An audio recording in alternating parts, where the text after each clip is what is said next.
ಇತ್ತೀಚಿನ ದಿನಗಳಲ್ಲಿ ಮಲೆನಾಡಲ್ಲಿ ವಿಶೇಷವಾಗಿ ನಮ್ಮ ಶೃಂಗೇರಿ ಕ್ಷೇತ್ರದಲ್ಲಿ ಕಾಡು ಪ್ರಾಣಿ ಮತ್ತು ಮಾನವ ಸಂಘರ್ಷ ಜಾಸ್ತಿ ಆಗ್ತಿದೆ.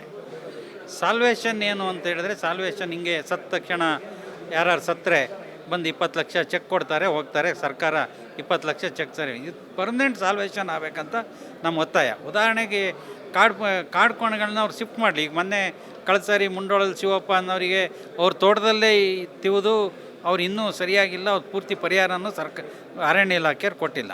ನಿರಂತರವಾಗಿ ಈ ಥರ ದಾಳಿಗಳು ನಡೀದಾಗ ಅವ್ರು ಏನು ಸ್ಪಂದಿಸದೇ ಇದ್ದಾಗ ಬೇಜಾರಾಗುತ್ತೆ. ಜನಗಳು ರೊಚ್ಚಿಗೆ ಹೇಳೋ ದಿನ ಭಾಳ ಇಲ್ಲ ಇದೇ ಥರ ಆದರೆ.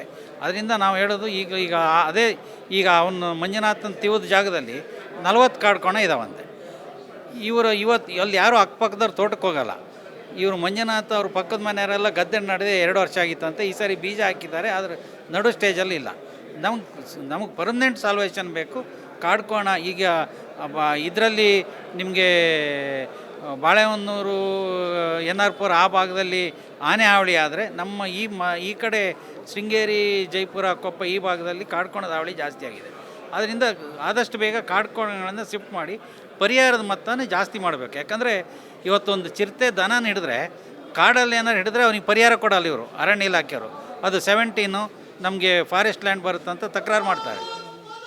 ಆದ್ದರಿಂದ ದಯವಿಟ್ಟು ನಾವು ಒತ್ತಾಯ ಅದನ್ನ ಪರಿಹಾರ ಜಾಸ್ತಿ ಕೊಡಬೇಕು ಅಂತೇಳಿ ನಾನು ಈ ಸಂದರ್ಭದಲ್ಲಿ ಒತ್ತಾಯ ಮಾಡ್ತೀನಿ. ಈ ರೀತಿಯ ಇನ್ನಷ್ಟು ವಿಡಿಯೋಗಳು ನಿಮಗೆ ಸಿಗಬೇಕೇ? ಹಾಗಾದ್ರೆ ಈಗಲೇ ನ್ಯೂಸ್ ಮಲ್ನಾಡ್ ಚಾನೆಲ್ನ ಸಬ್ಸ್ಕ್ರೈಬ್ ಆಗಿ, ಕೆಳಗಿರೋ ಸಬ್ಸ್ಕ್ರೈಬ್ ಬಟನ್ ಮೇಲೆ ಕ್ಲಿಕ್ ಮಾಡಿ ಉಚಿತವಾಗಿ ಸಬ್ಸ್ಕ್ರೈಬ್ ಆಗಿ. ನಿಮ್ಮ ಒಂದೊಂದು ಸಬ್ಸ್ಕ್ರೈಬ್ ಕೂಡ ನಮಗೆ ಬೆಂಬಲ, ಸ್ಫೂರ್ತಿ.